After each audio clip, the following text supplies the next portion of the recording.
it's me again, Lainey Buwal, and welcome back to my YouTube channel. In this video, ituturo ko sa inyo kung paano gumawa ng end screen using KineMaster, kagaya nito. So if you're interested, please keep on watching.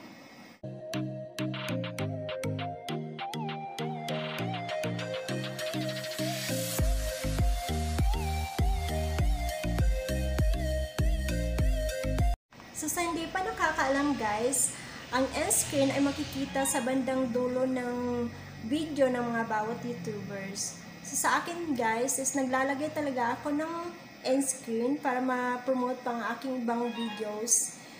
And ayun, so punta na tayo sa aking screen recorder. Tara! Master app. Open mo lang siya and then gawa tayo ng another project. So, 16 by 9 kasi ito yung size ng screen sa YouTube. And then, so, punta tayo sa media, tapos background. So, ang gagawin natin is pili lang kayo ng gusto nyong background dito. So, pipiliin ko lang is itong white. Tapos, i-drag ko siya to 10 seconds. So, ang end screen pala guys is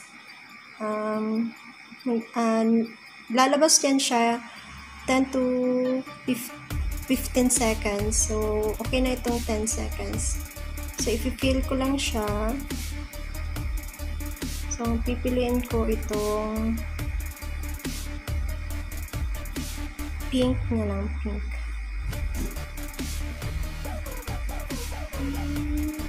Pink. So, yan siya. Pink ba ito?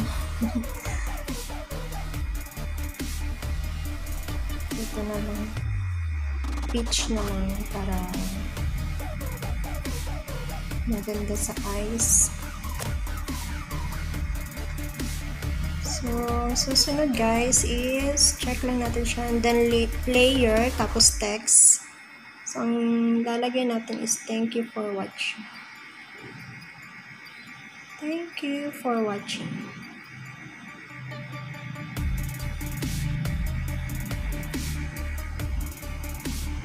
So, ayan siya guys. Ilalagay natin siya doon sa taas. So, i-change natin yung font. So, pili lang kayo guys. So, kung wala kayong mapili, pwede kayong pumunta dito sa parang house na maliit.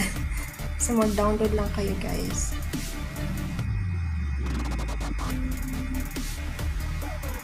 So, ito na lang Alexa brush regular. So, palikin ko lang siya.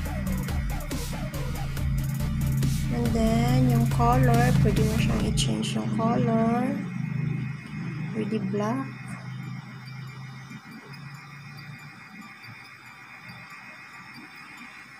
Pwede mo siyang lagyan ng shadow or outline. Full width. Hindi siya black. Overlay, multiply, screen, soft, hard light, darken. Thank you for watching. So, ito na lang. Laki na natin. So, and then, next step. So, i-drag lang natin siya doon. So, ang next step is check lang natin. Punta tayo sa layer, tapos media, and then background, then white color. So, gawa lang tayo ng rectangle.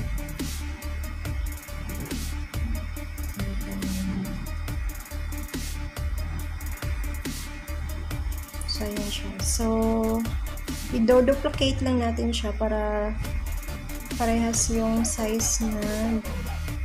So, yan siya. Dapat pantay lang silang dalawa.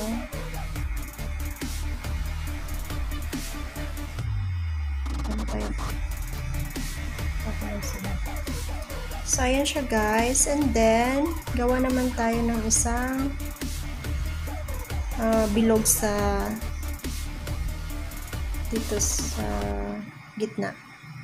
So, ang gagawin natin is rectangle siya. So, i-crop natin siya. And then, mask. And then, shape. Then, rectangle. Circle. So, i-shape mo lang siya na circle. Sorry. Circle. Bilog mo lang siya. Ng ganyan. Sorry. So, ayan.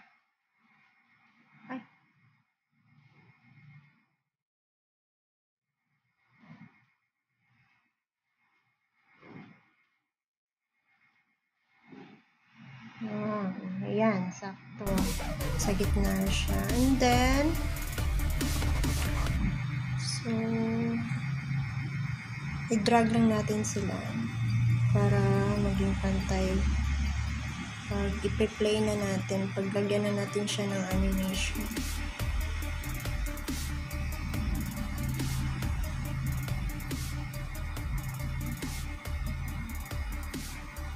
Thank you for watching. So, ayun siya guys. Pwede natin din siya lagyan ng ganyan lang siya kasimple.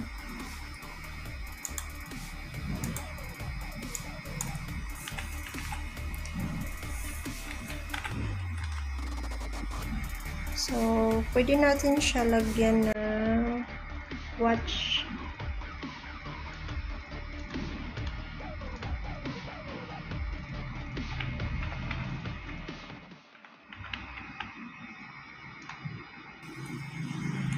So, punta tayo sa text. So, ang lalagay natin is watch this video.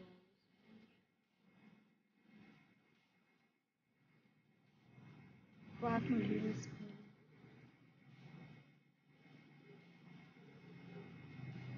So, pwede na natin siyang change yung font. Handwriting. So, pwede na siyang red. Ganyan. So, pwede natin siyang i-duplicate para pantay yung font niya.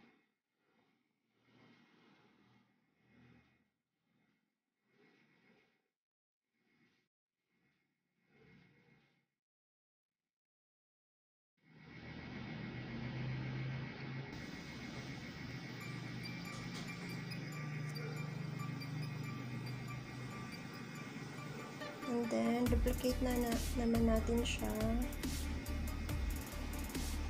para dito.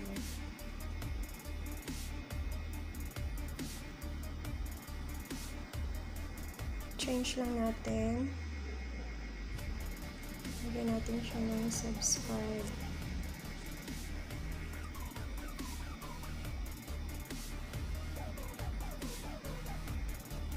So, ayan. So, i-drag lang natin siya. Tapos yung isa, drag din natin. Pantay lang natin siya, guys.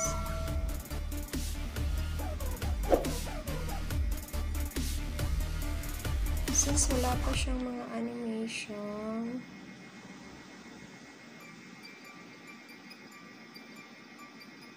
so, first is yung thank you for watching, lagyan natin siya ng animation. So, pwede na siyang slide down. So, ayan. And then, itong box sa left is slide right. So, painaan lang natin siya. I-point 3 ko lang siya, guys. And then, yung sa right, Slide left na siya. So, 0.3 pa rin siya. So, ayan. And then, yung circle, pwede naman yan siya scale up. So, ayan.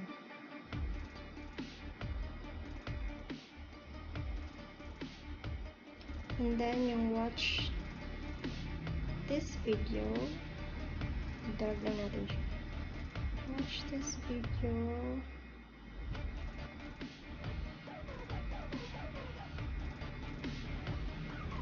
Letter by letter ko na siya.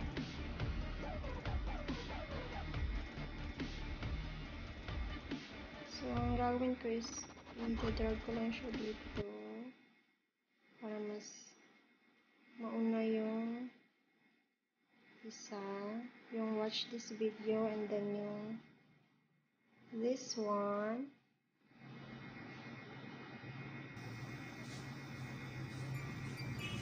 Letter by letter din siya, and then i-drag.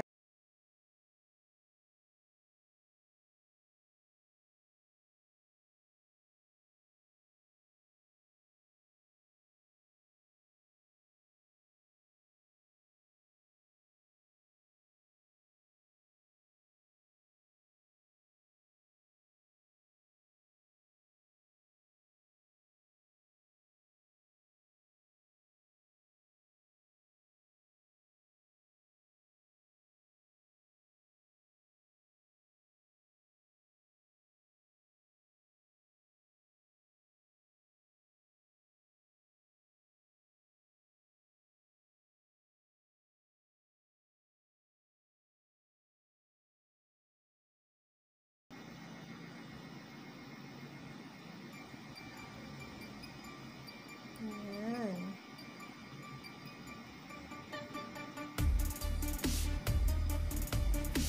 So, ayan siya guys. Play natin.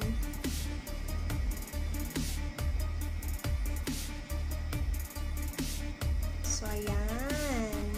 Ang ganda. So, pwede natin siya lagyan ng ating mga social media account. So, ang gagawin nag-download ako ng mga social media account ko sa Google. So, ganun yung gagawin nyo guys. Mag-download lang kayo. So, punta lang tayo sa download, and then click mo yung na-download mo na PNG siya guys, para wala na siyang background. Ayan. Lagay natin dito sa baba. Ayan.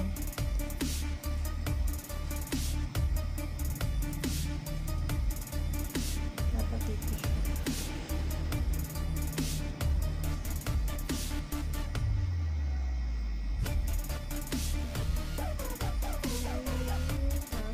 Tapos download.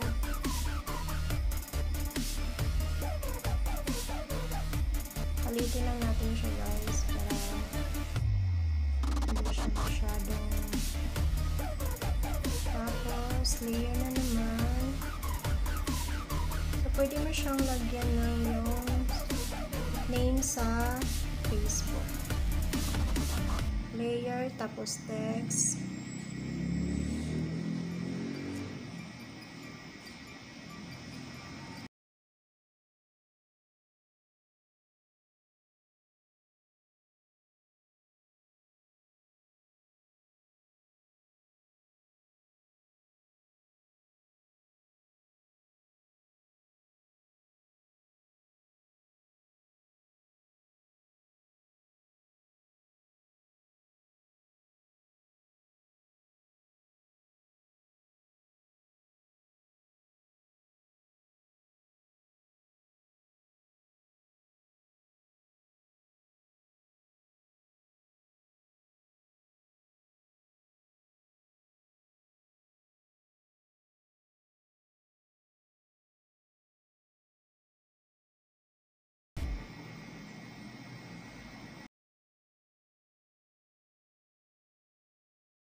Then,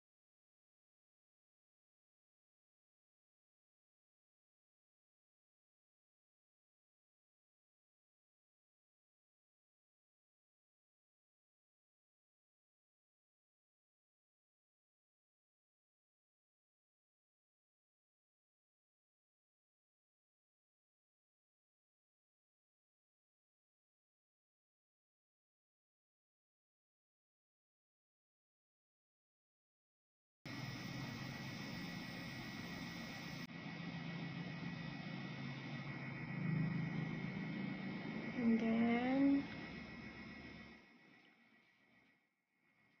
sa Instagram.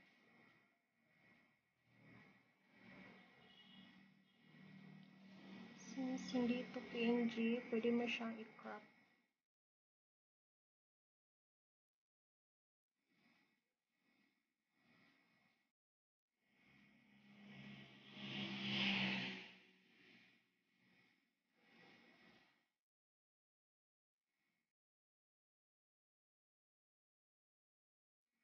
Ay.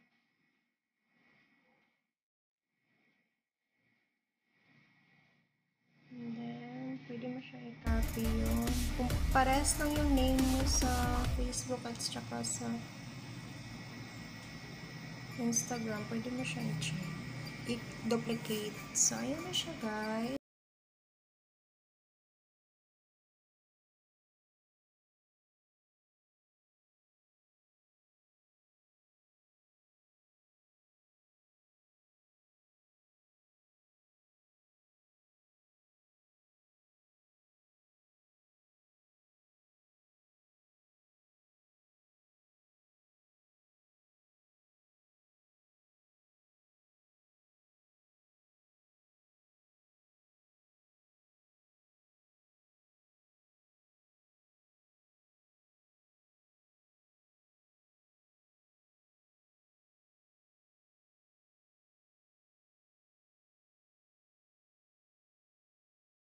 Check mo lang siya kung nakapantay ba yung